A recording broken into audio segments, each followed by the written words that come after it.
Estamos al aire. Bien, buenas tardes, bienvenidas, bienvenidos a nuestro primer encuentro del Aula Abierta Seccional Oriente 2021-1, Problemas Animales en un Mundo en Peligro. Primero quiero agradecer a Laura Chandía, nuestra comunicadora, al personal de UDE Arroba, a Lili García, nuestra coordinadora de extensión, y al profesor Juan Felipe Garcés, coordinador del programa de licenciatura en filosofía de nuestra seccional de Oriente, por su ayuda para hacer posible este evento. También quiero agradecer a Paulina Bermúdez Landa, Claudia Edwards, María Marta Andreata, Miquel Torres, Juliana Barberi, Gabriel Chica, Santiago Arango, Enrique Terán, Anaí González, Alexandra Navarro y Sergio Muñoz, que tan amablemente han aceptado nuestra invitación para participar en esta aula abierta. Saludo muy especialmente a los estudiantes del Instituto de Filosofía de la Seccional de Oriente. Y para empezar hoy, nos alegra mucho poder presentar en nuestra primera sesión a Paulina Bermúdez Landa. Paulina es maestra en filosofía de la UNAM, es presidenta del proyecto Gran Simio en México. Entre sus publicaciones se encuentran una mirada crítica al cautiverio de especies animales, también de las cosas, las personas y los derechos, ¿qué son los animales? En el libro Zoética, una mirada filosófica a los animales. También tenemos los retos frente a la moralidad primate en el libro Bioética para el siglo XXI, Genes, Ambiente, Cultura, además de Raíces de la actual relación hombre-fauna, representaciones de los animales no humanos en la experimentación en laboratorio. Nos alegra mucho poder empezar contigo, Paulina. Muchas gracias por haber aceptado nuestra invitación y te escuchamos.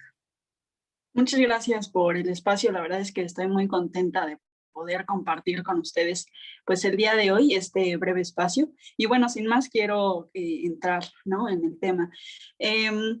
Ya llevo unos años trabajando en el tema de los derechos de los animales, aproximadamente desde el 2012, y bueno, es un tiempo nada despreciable, ¿no? Y en estos años definitivamente creo que me he podido empapar de la jerga que se utiliza en la defensa de los derechos de los animales, y un poco he podido ver también cómo se maneja el discurso desde otras organizaciones, desde colectivos, desde independientes, activistas independientes, ¿no? Y un poco esto que presento el día de hoy, esta tesis que presento el día de hoy, viene a eso, ¿no? A hacer una reflexión sobre este tiempo que llevo trabajando el tema y un poco una propuesta, ¿no?, para poder trabajar el tema en el futuro, ¿no? Entonces, bueno, con eso en mente, pues hay una anécdota, ¿no?, con la que me gustaría mucho comenzar, y pues es el caso de dos orangutanes, ¿no?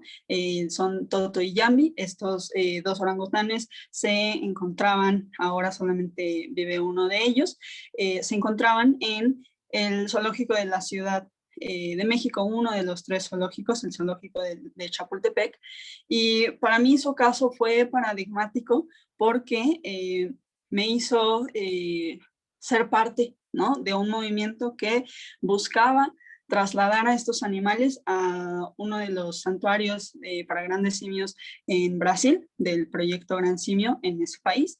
Y bueno, lamentablemente la situación no prosperó.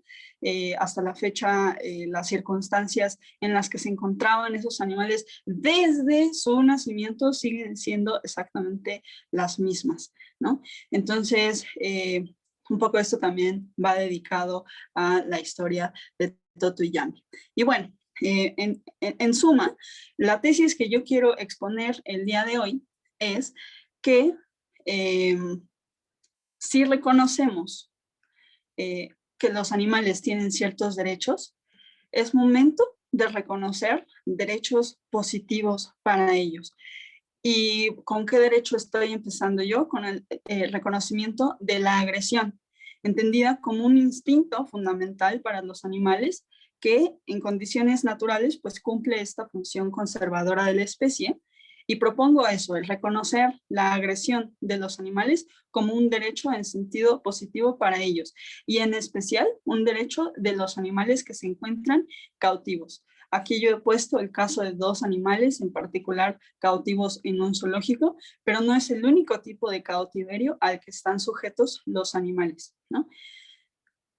¿A qué viene esto? ¿No? Como les digo, hay un tiempo que he estado trabajando en el tema y fui muy afortunada porque vino un filósofo llamado Patrick Lloret a México y ha hecho mucho trabajo acá.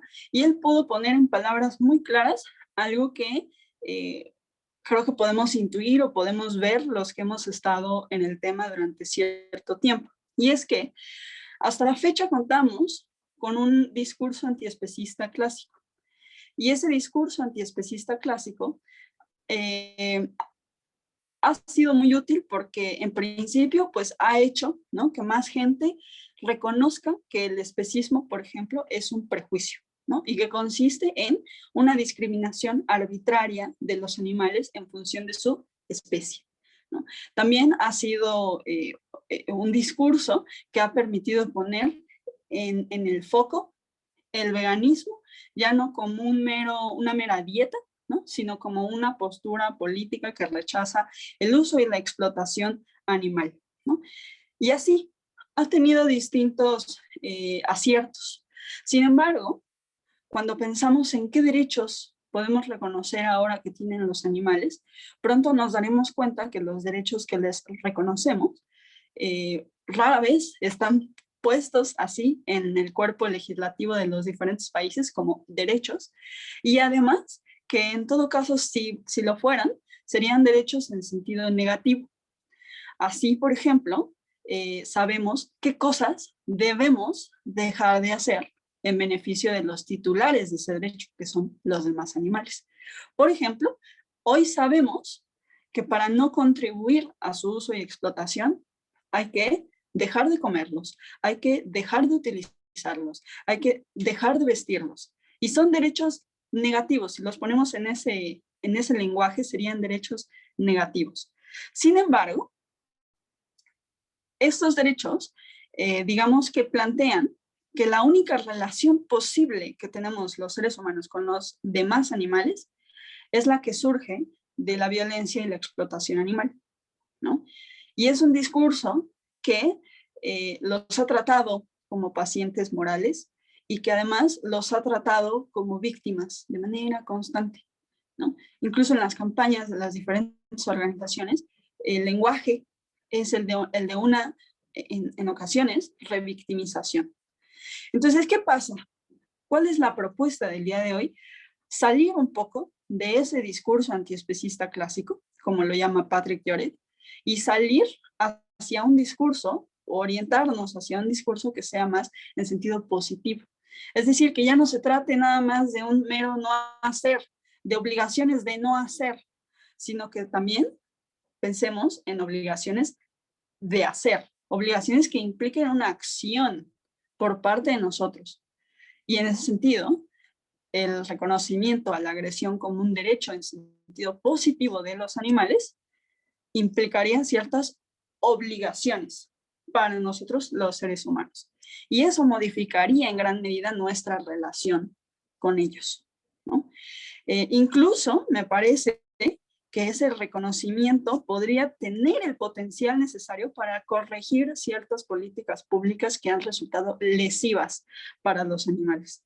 Y un paso más, considero que podría servir de base para reconocer en el futuro otros derechos que a su vez serían interdependientes, en la medida en la que el ejercicio, el goce y el disfrute del derecho a la agresión implicaría el disfrute y el goce y el ejercicio de otros derechos. Estarían intrincados, igual que los derechos humanos, ¿no? Ahora, ¿qué entendemos por agresión? Porque aquí hay un lenguaje vulgar cuando hablamos de agresión, y mucha gente considera que agresión y violencia son lo mismo, lo utilizan como sinónimos. No es así. Si nos atenemos a la etología, y aquí, por ejemplo, los trabajos del gran zoólogo Konrad Lorenz, pues son muy útiles, ¿no? No es el único, pero vaya, él escribió sobre la agresión, el pretendido mal, veremos que no son lo mismo, no son el mismo fenómeno. Digamos que la violencia o la agresión abierta, como Lorenz la llamaba, es una mínima parte de todo el espectro que constituye la agresión. Ahora, ¿por qué tendemos a utilizarlo como si fueran sinónimos? Pues precisamente porque nosotros, como seres humanos, dice Lorenz, somos animales muy indefensos. Nosotros no somos un tigre, como un león, como un gran carnívoro, que tiene en su mismo cuerpo armas, digamos, ¿no? Que podrían ser letales. Si yo muerdo a alguien del público y luego viene un león y muerde a alguien del público, bueno, el daño que eso podría causar sería muy distinto. Entonces, dice Lorenz, nosotros somos seres en realidad bastante indefensos. Lo que pasa es que somos muy inteligentes. Entonces, los grandes carnívoros son ambas, ¿no? Entonces, son muy fuertes, pueden ser letales, pero también son muy inteligentes. Entonces, en ellos operan mecanismos naturales de inhibición de la agresión. Y en condiciones naturales, esta parte es fundamental, la agresión funciona como un freno a la violencia y también funciona como un potencializador de la vida, es una conservadora natural de la vida, la agresión.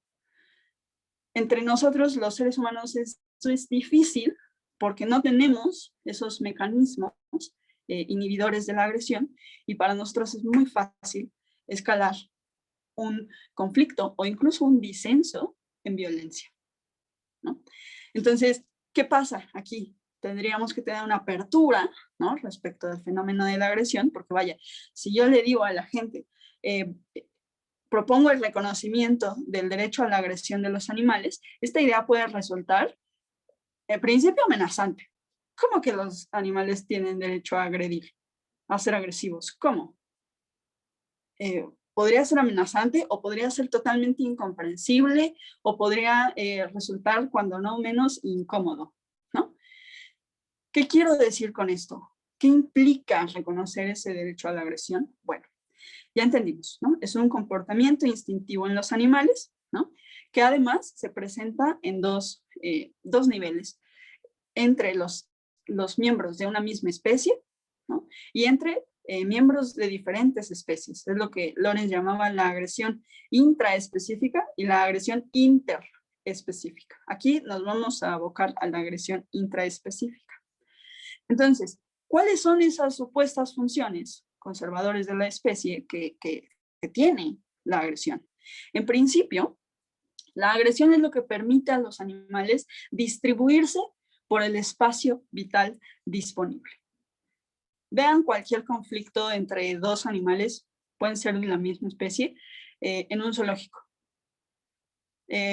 Normalmente esto se ve en animales profundamente sociales.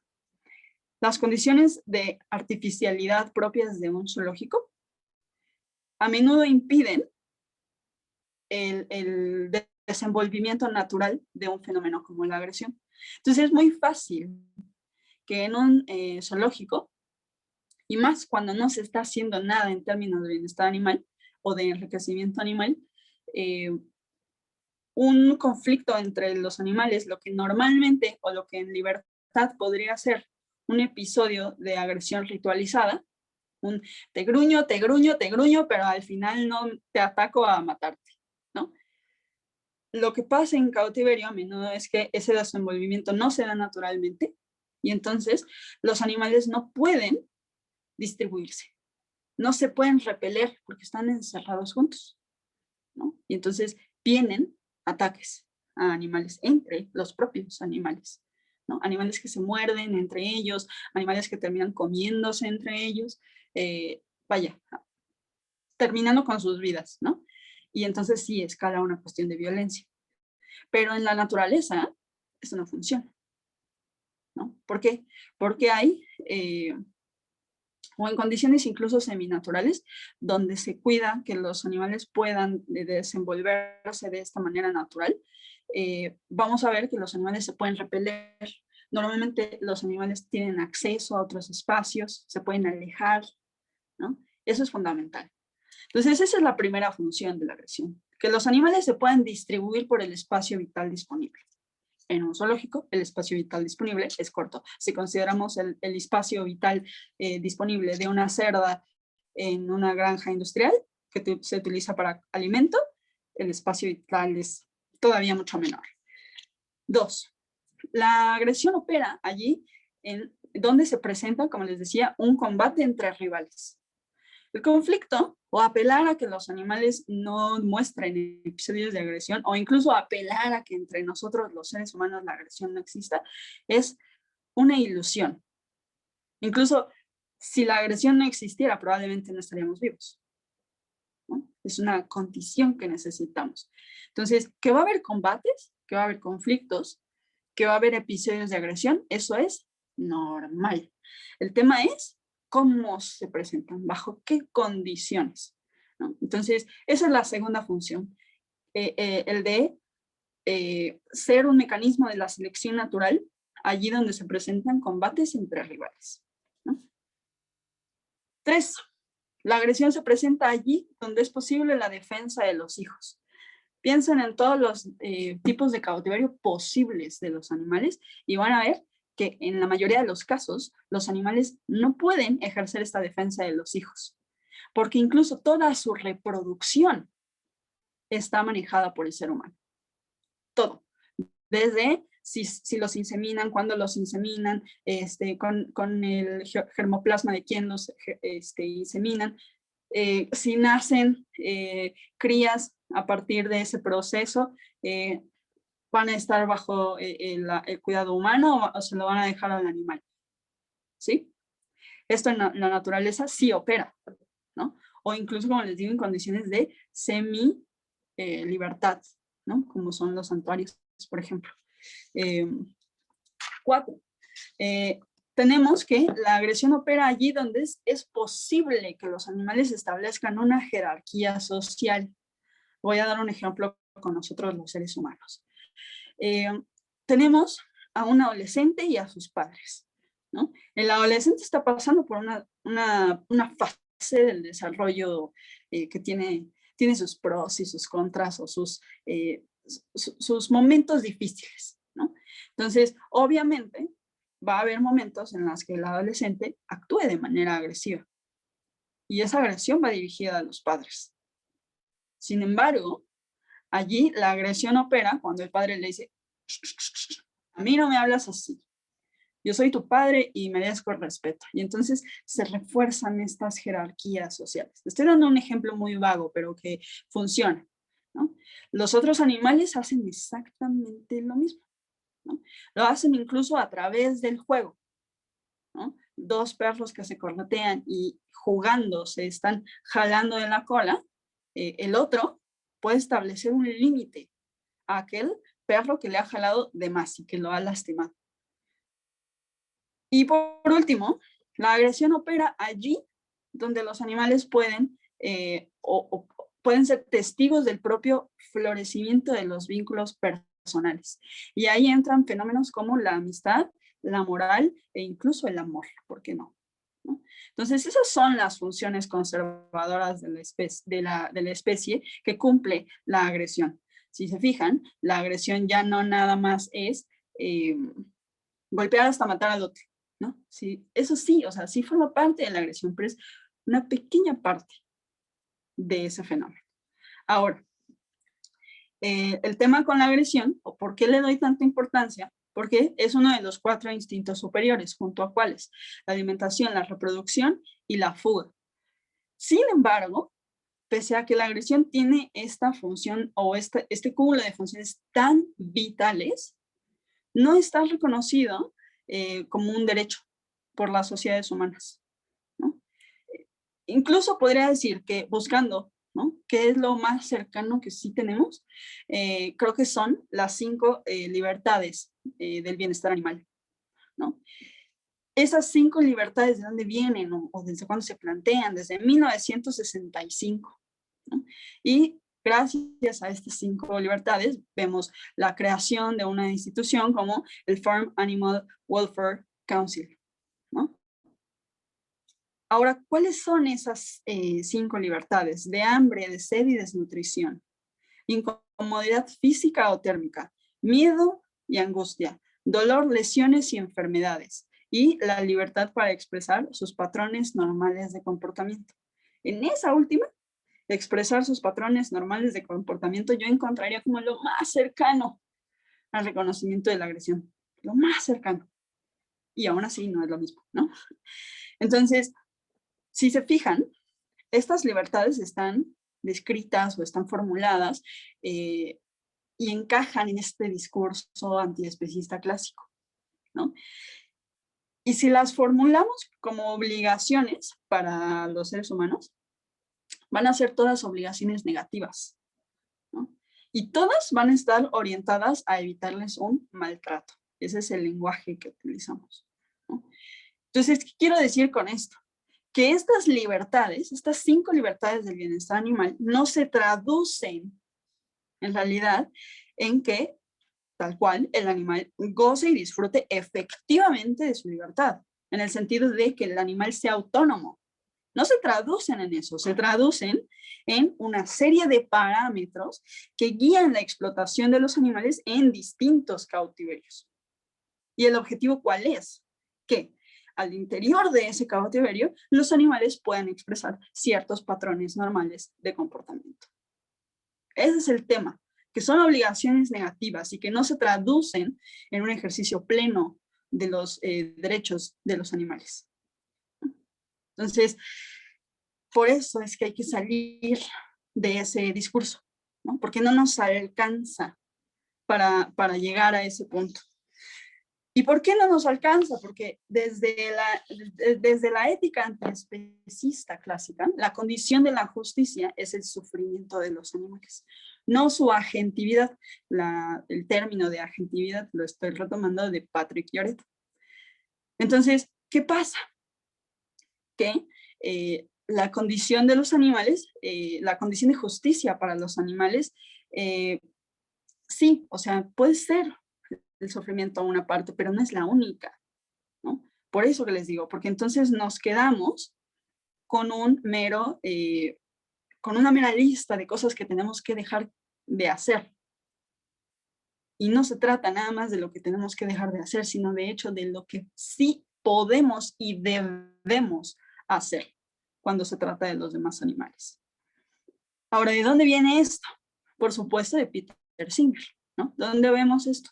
En Liberación Animal. Es la obra cumbre, ¿no? Cualquier persona que se quiera introducir al tema, ¿qué libro siempre le van a recomendar? Liberación Animal de Peter Singer, ¿no? Y Peter Singer, recordemos, que planteaba un principio de igual consideración de los intereses, ¿no? Y él decía que la capacidad sensible es la única suficiente y necesaria para considerar a los animales miembros de una comunidad moral. Fue allí entonces donde esa perspectiva contribuye a crear leyes de bienestar animal que busquen minimizar su sufrimiento, porque claro, para Singer, el dolor y el sufrimiento son malos en sí mismos y deben evitarse o en lo posible minimizarse, ¿no? Y por eso entonces, desde este discurso antiespecista clásica, tenemos que la obligación que tenemos nosotros radica en minimizar en lo posible el sufrimiento de los animales, ¿no? Pero ¿cuál es el problema? Que estas leyes de bienestar animal pues no se traducen en desarrollar una teoría de los derechos de los animales.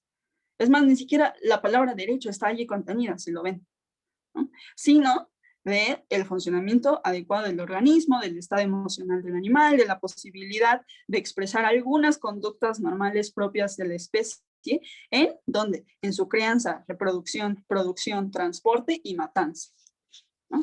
Entonces vemos cómo no se traduce en un ejercicio pleno del derecho, sino en ciertos parámetros en el marco de su explotación, ¿no?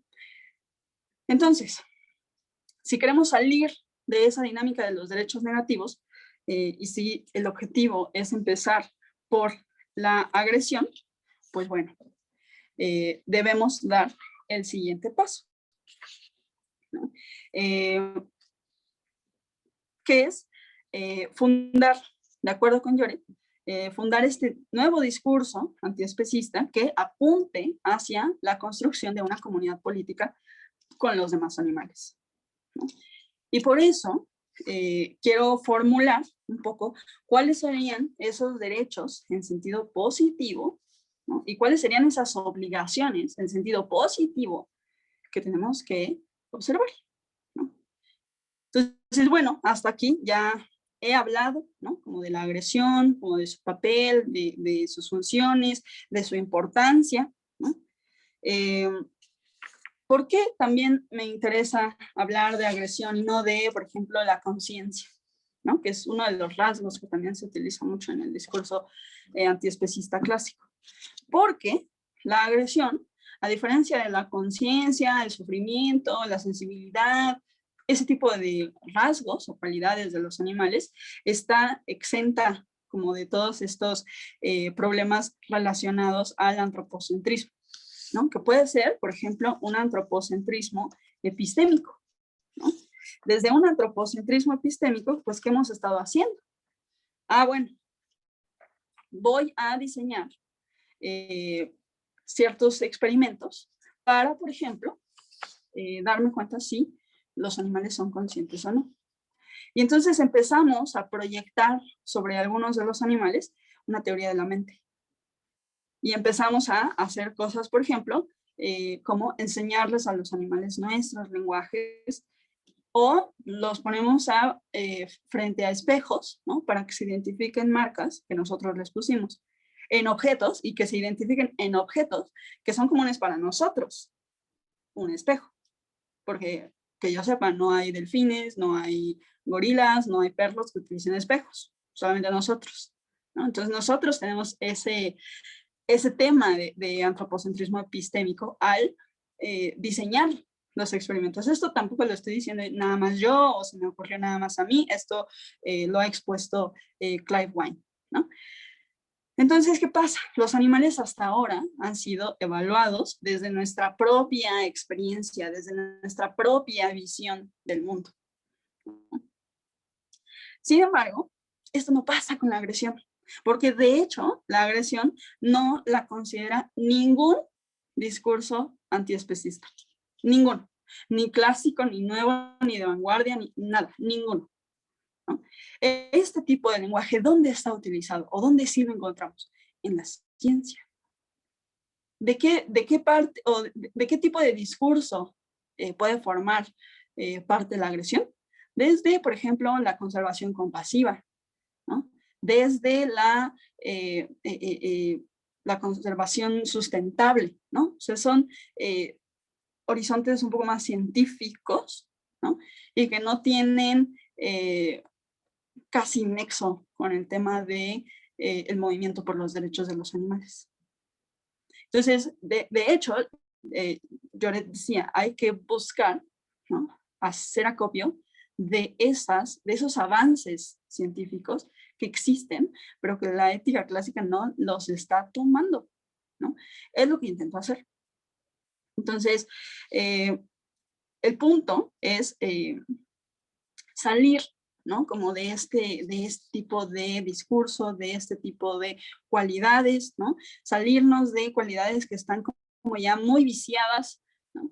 Y pues la agresión es un terreno súper fértil, porque como les digo, nadie lo toma en cuenta, nadie. O sea, hasta la fecha sigo sin ver a alguien en el tema de derechos animales, en el movimiento antiespecista, que considere la agresión. Entonces, bueno, lo que digo es que ninguna teoría clásica de los derechos de los animales considera la agresión, y además tenemos que es un fenómeno súper abordado desde la ciencia, ¿no? Por ejemplo, desde la etología, ¿no? Ahora, si formulamos ese instinto, ese comportamiento de los animales, es decir, la agresión, como un derecho positivo, vamos a ver que eso nos va a llevar como a reflexionar, ¿no? Por eso que les digo, porque la idea de que los animales tienen derecho a ser agresivos puede resultarnos amenazante, incómoda o totalmente incomprensible, ¿no?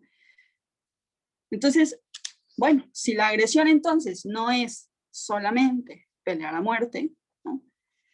Entonces, ¿qué es? La agresión es defender el hábitat, la agresión es disfrutar ese hábitat, la agresión es poder modificar ese hábitat, la agresión es poder disfrutar de mis vínculos personales, ostentar una jerarquía social, desplegar agresión ritualizada con miembros de mi propia especie, es formar y proteger una familia, ser autónomo, si se fijan, ¿no? Entonces, yo no quiero aquí hacer la agresión, hacer de la agresión un criterio de consideración moral, porque no me quiero volver a meter en ese tipo de discurso. Simplemente estoy diciendo que la agresión puede ser un comportamiento base para la construcción de esa comunidad política con los demás animales, ¿no? Ahora, ¿cuáles son las obligaciones entonces que se derivan de esto?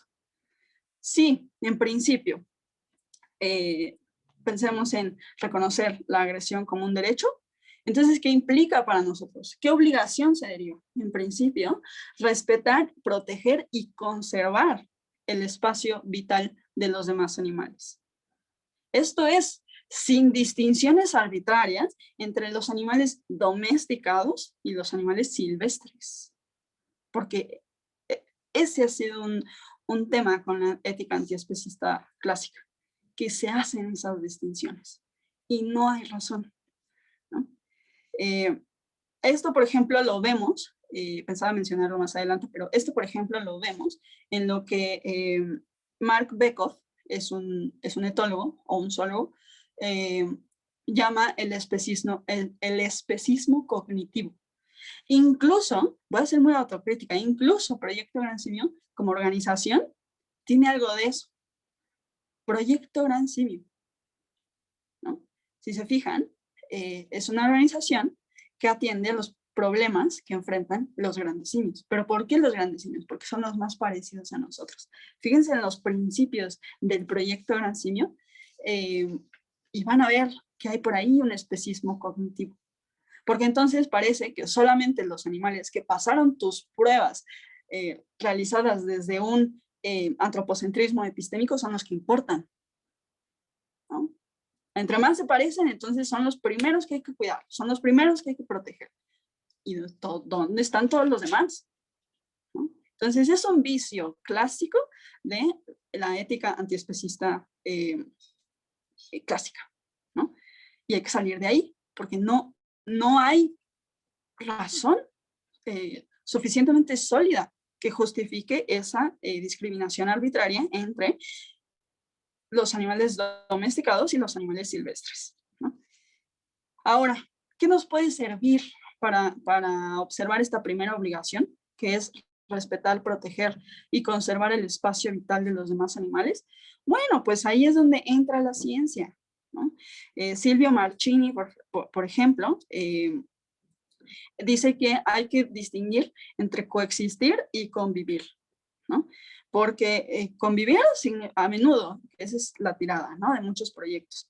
Hay que convivir con los animales. Convivir es vivir juntos, dice Silvio Marchini.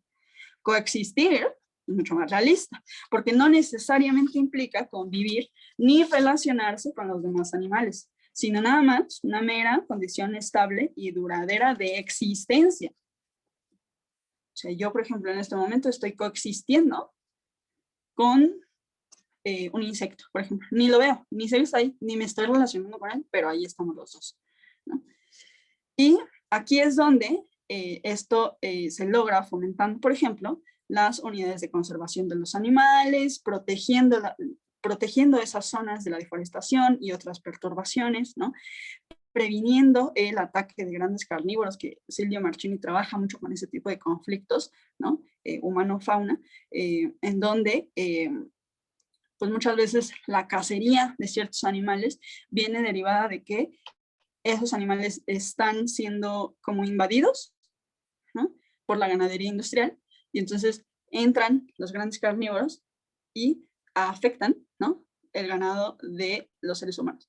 Y entonces atacan y matan a ese gran carnívoro, ¿no? es el tema del jaguar aquí en México.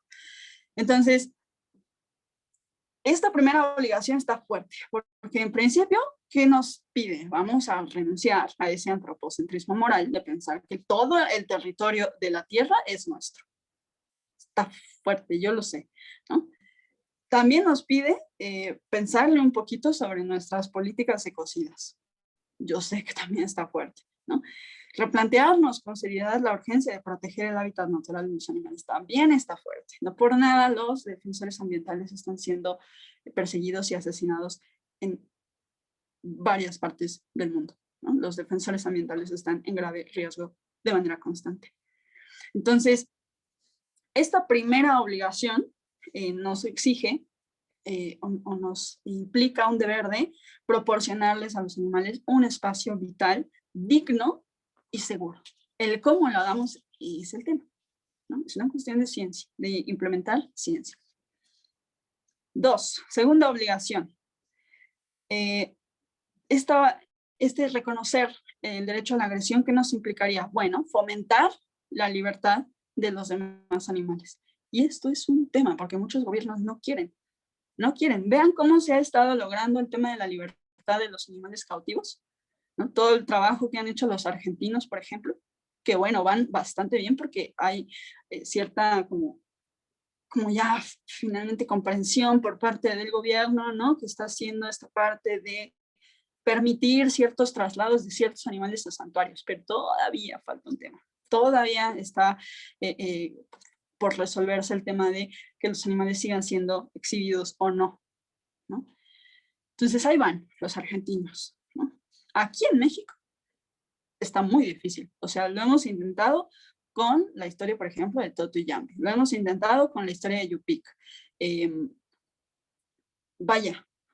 Se ha intentado con aves rapaces, ¿no? Una compañera del proyecto Gran Simio presentó un gran proyecto para ayudar a las aves rapaces en los zoológicos de la Ciudad de México, Tamara Blasquez Haik, y hasta la fecha, no, es cerrazón. Y además vean cómo se están logrando normalmente estos traslados. Desde medios legales. Amparos, habeas corpus, ¿no? O sea, no es por la vía de la negociación, todavía está muy difícil. Todavía está muy difícil. Entonces, los gobiernos no quieren fomentar la libertad de los animales, pero queremos nosotros, los individuos, las organizaciones. Sí, bueno, perfecto, tenemos ahí un gran trabajo que hacer. Y esto, pues, ¿qué nos exige? Pues separarnos un poquito del tema de bienestar animal, ¿no? Porque desde esa perspectiva no estamos fomentando la autonomía, no estamos fomentando la independencia de los animales de manera proactiva. Estamos fomentando que los animales sean funcionales en el curso de su explotación. Punto. Entonces, fomentar la independencia de los animales acarrea, esto lo dice Patrick Lloret, un proceso de desdomesticación, así lo llama Patrick Lloret, de desdomesticación, ¿no? Esto no es un abran las jaulas y que los animales corran libres, no. Es una cuestión también de ciencia de por medio, ¿no? Entonces ahí entran tareas como rehabilitar a los animales, reintroducir animales, darles el seguimiento adecuado, hacer una protección efectiva del hábitat en donde están, ¿no? Es decir, requiere ciencia, todo esto requiere ciencia, ¿no? Y bueno, esas son en principio algunas de las obligaciones, ¿no?, que se nos derivan del reconocimiento de este derecho. Y bueno, podría poner un montón de casos en donde esto no se ha observado, pero me parece más importante ya ir cerrando y hablar de la tercera obligación positiva que tenemos frente a los animales. Consiste en resolver a favor de los animales de otras especies en aquellos casos en los que típicamente le damos prioridad al interés humano. Aquí vamos a ver que entran mucho los conflictos humano-fauna en general, ¿no? Por ejemplo, el famoso caso de los perros agresivos, ¿no? O los perros violentos, ¿no? Ahí vemos que hacemos un montón de cosas que nos impiden darnos cuenta del comportamiento natural de los animales. Voy a poner un ejemplo muy simple. Los perros es muy raro que ataquen así de la nada. Mucha gente así lo ve, pero en la realidad, y esto también lo puedo atribuir a los estudios etológicos, en la realidad, un perro que te ataca antes te dio una señal. Puede ser a través de su cola, de su postura en general corporal o de sus orejas. Y muchas razas llamadas de perros agresivos son razas que han sido mutiladas. ¿De dónde? De la cola y de las orejas. Entonces, estamos haciendo un montón de cosas que nos impiden hacer una comunicación asertiva con los demás animales. Y no es que tenga yo que hablarle al perro, perro, ¿cómo te sientes? No, no se trata de eso, es que yo sepa cómo se siente el perro al leer su comportamiento corporal incluso, ¿no? Eso lo hacemos entre los seres humanos. Si tú conoces a alguien de hace mucho tiempo y de pronto se empieza a sentir incómodo, tú te das cuenta, tú te das cuenta. Y si no te das cuenta, la otra persona se enoja más hasta que le preguntes, ¿no? Entonces, esto que estoy diciendo no es imposible, ¿eh? Nada más es una cuestión de práctica. Este último deber requiere de nosotros educarnos entonces de manera constante sobre los demás animales. Los estudios ahí están. De hecho, si alguien quiere saber sobre estos temas, les recomiendo que vayan a Facebook, busquen la Biblioteca Animal. Son libros que yo tengo disponibles. El día que quieran, me piden cualquiera y se les envía el material, de verdad, sin costo alguno, ¿no? Entonces, hay material de por medio, hay trabajos de por medio. Consultémoslos, ¿no?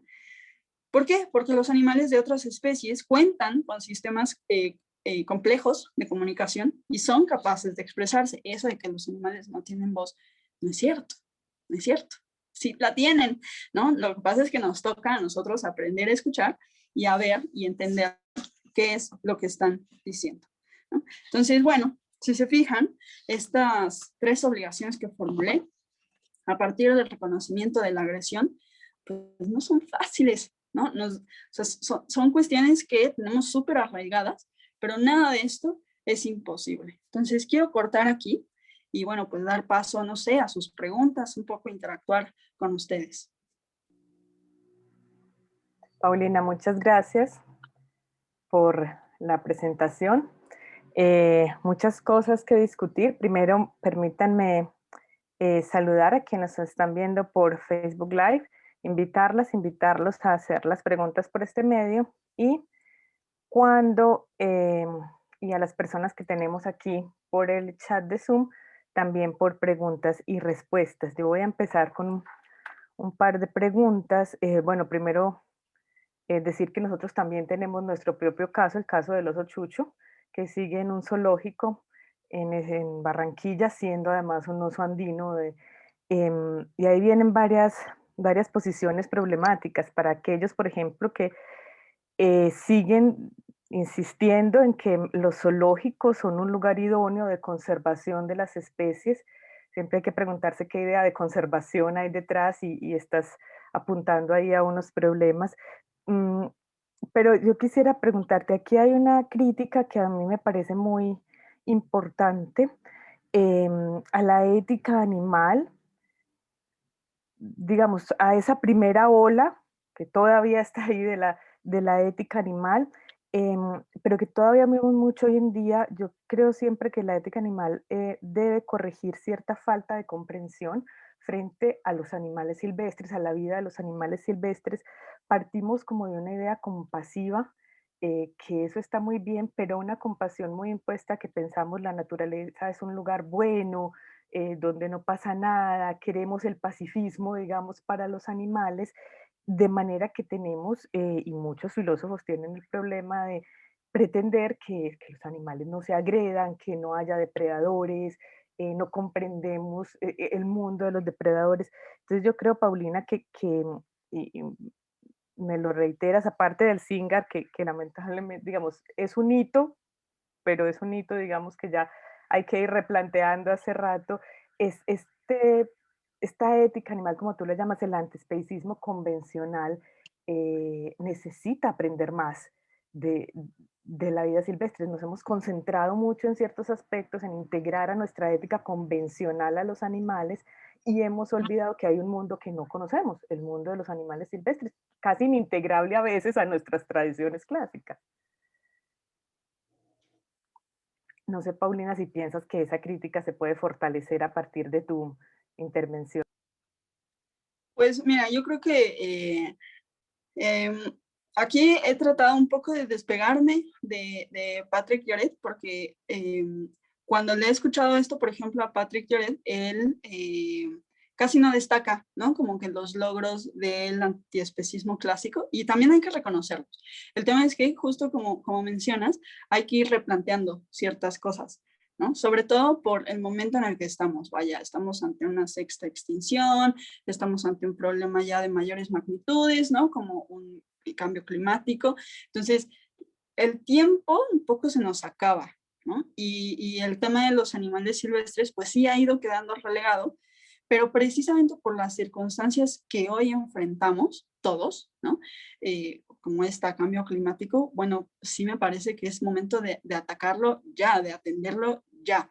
Y el tema con los animales silvestres es que justo rompe, ¿no? Con este acuerdo casi tácito, ¿no? De que el territorio del mundo es nuestro, ¿no? Y esa me parece que es la gran cuestión que habría que atender en principio, ¿no? Gracias, Paulina. Tengo aquí una pregunta un poco extensa, a ver si la alcanzo a leer toda. Víctor Peralta, en el estado de naturaleza de los animales hay violencia. Bueno, pero creo que nos has explicado muy bien la diferencia entre violencia y agresión, pero sí, en el estado de naturaleza de los animales hay violencia y en estado de civilidad humana también. Los primeros por supervivencia y en los segundos, ¿cómo hago un pacto con un animal para que no me mate? Ya que él está en estado de naturaleza y se protege por instinto natural contra mí. Yo no podría lastimar a ningún animal, pongo un ejemplo irracional, pero me contradigo al comer carne de un animal. Esta mujer, me imagino tú, habla de derecho animal, de libertad animal, pero se contradice al querer que la ciencia defina la solución a este problema, ya que la ética es un campo nuestro, no de la ciencia. Hablemos un poco del papel de la ciencia. Hablamos mucho ahora, lo discuto mucho con mis estudiantes, hacemos ética empírica ahora, digamos, basada en la empiria, en la ciencia. Hablemos un poco del papel de la ciencia, Paulina, que tanto resaltaste. Sí. Me encanta esa pregunta gracias a la persona que la formuló, porque justo creo que es el tema, ¿no? Cuando Konrad Lorenz habla de la agresión intraespecífica, está hablando de acuerdos al interior de las sociedades animales, ¿no? De fenómenos al interior de una determinada sociedad animal. Nosotros los seres humanos somos una sociedad animal y entre nosotros por cuestiones culturales y de otro tipo hay sociedades humanas plurales, ¿no? Diversas. Entre los demás animales pasa lo mismo, ¿no? Ahí, por ejemplo, quiero hablar de, bueno, ahí más bien quiero referir un poco a este texto, ¿no? Es de Jacob von Westphal y se llama Andanzas por los mundos circundantes de los animales y los hombres. En este texto, lo voy a decir como muy resumidamente, él habla de cuál es ese mundo circundante de los animales, ¿no? Entonces, hace justo referencia a que la manera en la que tú ves el mundo o la que nosotros vemos el mundo es eso, nuestra, ¿no? La manera en la que un insecto ve el mundo, y además hay que hablar de qué tipo de insecto, es suya. Y en eso es muy difícil que vaya a haber un tipo de puente. Entonces, esto que nos dice la persona que pregunta de cómo puedo hacer un pacto con un animal para que no me ataque de manera violenta, no se trata de hacer un pacto con el otro animal, ¿no? Eso es una ilusión en realidad, ¿no? De lo que se trata, más bien, es de hacernos un poco más conscientes de el mundo circundante de los animales, tomar lo que la ciencia alcanza a vislumbrar de los mundos animales en plural, ¿no? Y atender eso de manera responsable, ¿no? Yo, por ejemplo, pienso, porque esto me lo preguntaban en otro lugar, me estaban hablando, por ejemplo, de elefantes, ¿no? Y de justo algo así, ¿cómo podíamos hacer un pacto con los elefantes, ¿no? Si los elefantes se siguen cruzando a los espacios humanos. Bueno, ahí la cuestión está en algún punto puede que nos crucemos en el tiempo y en el espacio. ¿Qué voy a hacer yo como ser humano para que ese encuentro no sea fatal para ninguno de los dos? Eso sí yo lo puedo hacer. Yo no puedo controlar lo que el otro animal hace. Eso es fortuito hasta cierto punto. Pero sí puedo prever, ¿no? Entonces, hay ciertas iniciativas, por ejemplo, que cuando se trata de ciertos animales, buscan, digamos que, encauzarlos. Incluso hay proyectos en Kenia increíbles sobre relocalización de animales, ¿no? Pero siempre hay un porqué, hay una justificación, es si lo voy a llevar allá, ¿por qué lo voy a llevar allá?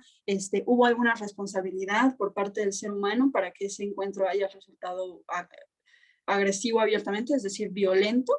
¿O fue el que el animal se me abalanzó nada más?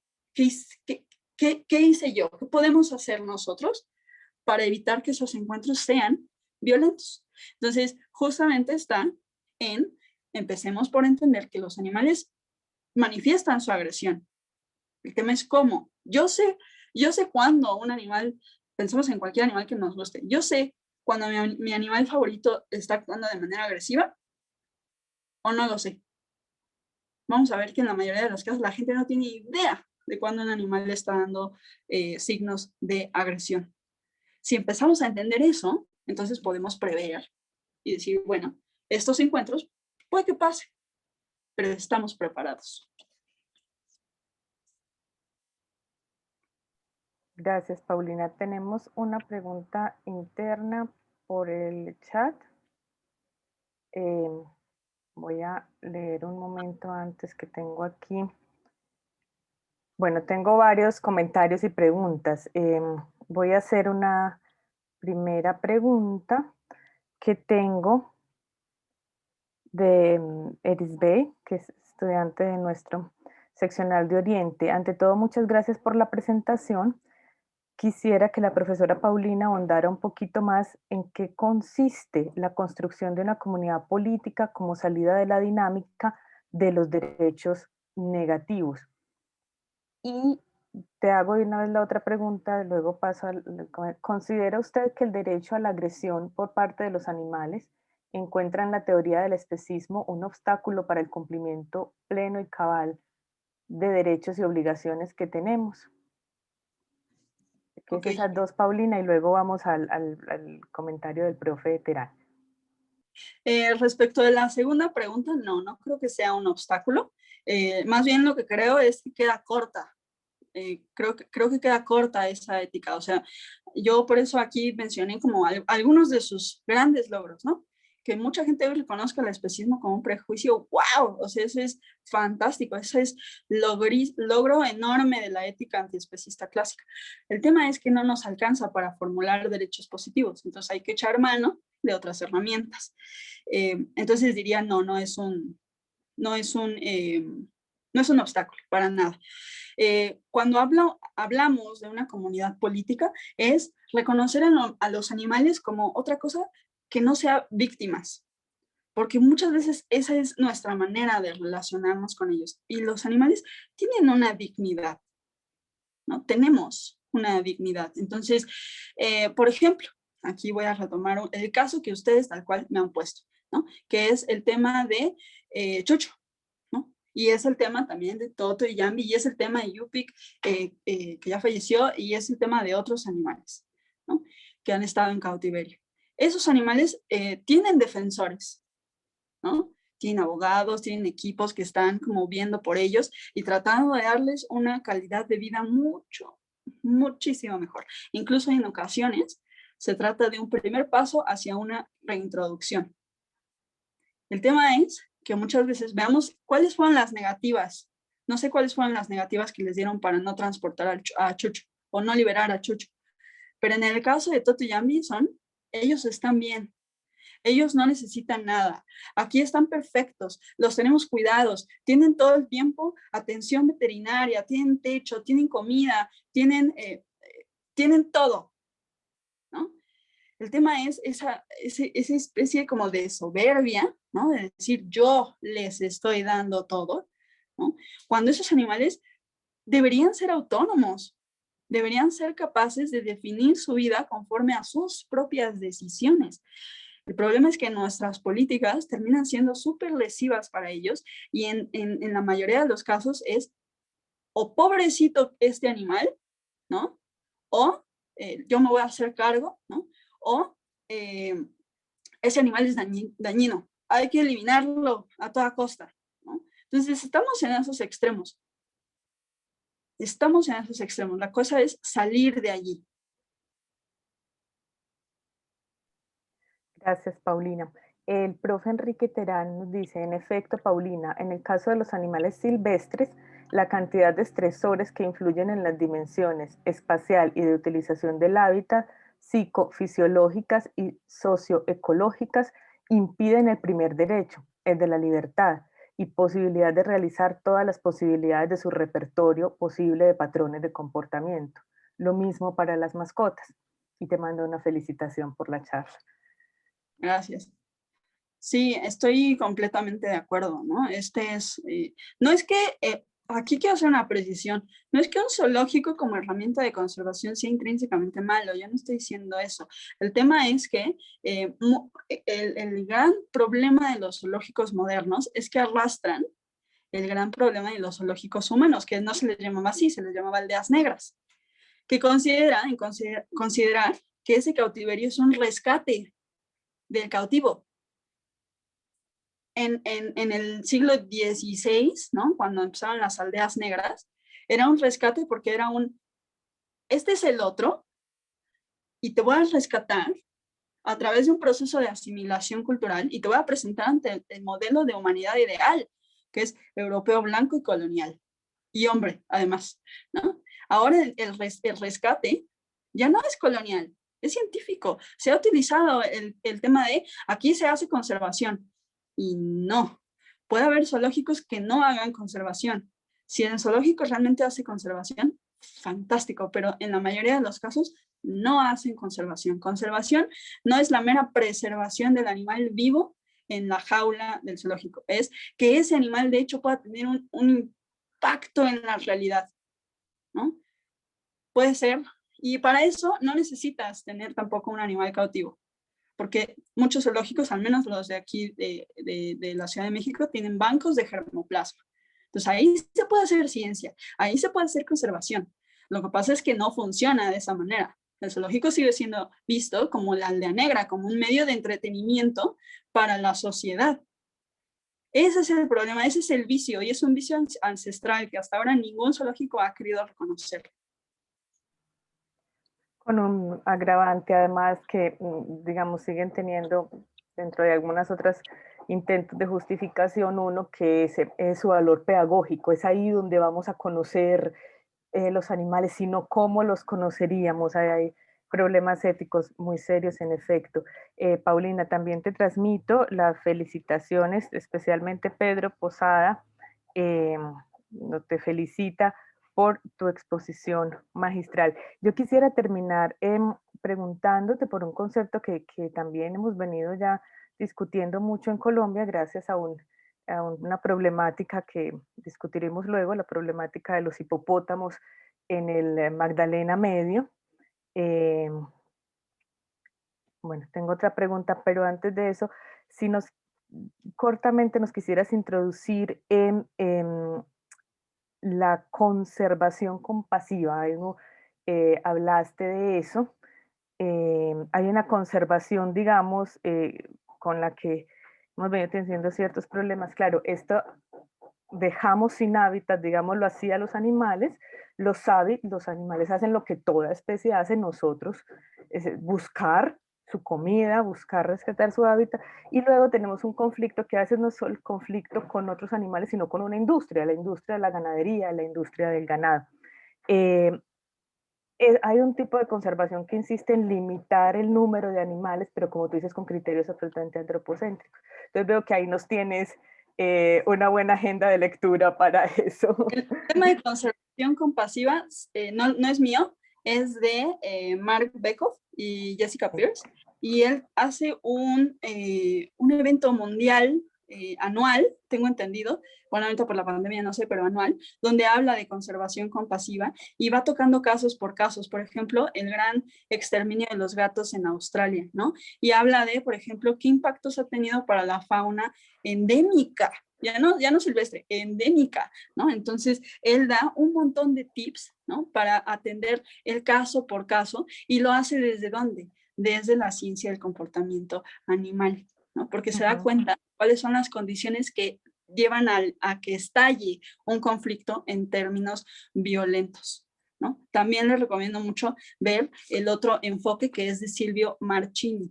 Él ha tratado mucho esto, él se ha abocado durante muchos años al tema del jaguar, por ejemplo, pero no solamente jaguar, sino otros grandes carnívoros. Entonces, ellos como que serían las fuentes que me parece que son indudables de consultar.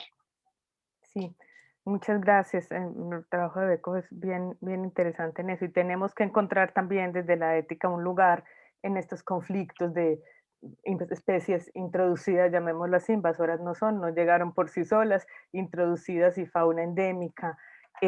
Dos preguntas tengo por aquí todavía. ¿Estos derechos positivos también podrían ser exigidos como un deber a comunidades políticas cerradas como las indígenas? Y ¿vas a responder o te leo la otra? Si quieres te doy Y ya la la otra, palabra. Ah, bueno, la, perfecto. ¿De qué derechos de bienestar animal se podría hablar en el caso de animales de producción en sistemas intensivos como cerdos y gallinas? Perdón, que no veo muy bien la foto aquí. Como cerdos y gallinas, cuando estos animales prácticamente nacen, crecen y se reproducen en menos de 1 metro cuadrado de condiciones paupérrimas. ¿Qué se ha hecho en términos de legislación con respecto a estos sistemas productivos? Es difícil. Y aquí tengo otro comentario, Paulina. Se habla de sintiencia como una categoría moral que acoge lo animal y refuta el especismo. Mi pregunta es si la agresión es una categoría que funciona como categoría política y también así la coexistencia. Muchas gracias a Ángel, Carolina y Juan por las preguntas. Gracias. La primera pregunta es fantástica, ¿no? Sobre las comunidades indígenas. De hecho, otra vez, el tema de la ciencia, por ejemplo, Silvio Marchini, pues tiene un montón de contactos. En alguna ocasión me metí a uno de sus eventos. Es impresionante porque todos estos científicos, de hecho, están haciendo trabajo con las comunidades locales, ¿no? Entonces, esto puede parecer como una cosa muy impuesta, ¿no? Desde Occidente, muy un enfoque urbano, pero en realidad no. O sea, todo esto implica un trabajo con las comunidades políticas indígenas, ¿no? ¿Por qué? Porque normalmente allí donde, y esto lo he visto, por ejemplo, personalmente con los gorilas de montaña, ¿no? En Uganda, allí donde están presentes las comunidades indígenas y por lo tanto hay protegidos ciertos derechos humanos, ahí es donde los animales, sin tanto tema, sin tantos rollos, sin tantas conferencias sobre ética animal y derechos animales, es ahí donde esos animales de hecho están viviendo su vida plenamente. El número de gorilas de esa zona que vive ha aumentado. ¿Por qué? Porque están participando en las comunidades locales, los están haciendo parte, ¿no? Entonces, no, esto no debe funcionar como llegar a imponer sobre comunidades indígenas y no los toquen y no los coman y no los... No funciona así. Esto es un trabajo de diálogo entre diferentes sociedades humanas y de trabajo colectivo en equipo para atender a los demás animales. En la práctica, sí funciona, es real, lo he visto. El tema de los derechos positivos para los animales de producción me parece fantástico porque es como el cautiverio más cerrado, ¿no? En un zoológico, el derecho a la vida está reconocido. Por eso los tienen, ¿no? Porque quieren que vivan muchos años allí. En una granja industrial, no. Esos animales no tienen ni reconocido el derecho a la vida. Entonces, es un cautiverio súper cerrado. Sin embargo, y no soy fan, ¿no? Debo decir, no soy fan, pero sin embargo, hay organizaciones que están haciendo algo cercano al tema de la agresión. Por ejemplo, todas estas políticas de libre de jaulas, ¿no? No se ataca como tal la explotación por sí misma con ese tipo de campañas, pero que si se hace, al menos ya no sea en estos espacios del tamaño de un iPad, ¿no? Por ejemplo, con las gallinas, ¿no? Digo, no soy fan porque para mí me parece como, bueno, pero yo ya hice, ¿no?, mi trabajo de conciencia, ¿no? De, ¿es necesario comer a los animales? En mi caso, no. En mi caso, no. Yo creo que esa sería como una pregunta que habría que hacerse, ¿no? Cada uno de nosotros, ¿necesito comer animales? ¿No me queda otra opción? Vamos a ver que la respuesta es muy individual, depende como del proceso de cada quien, pero yo diría que si atendemos a los derechos positivos de los animales de producción, entonces opera esta desdomesticación de la que hablaba Patrick Lloret.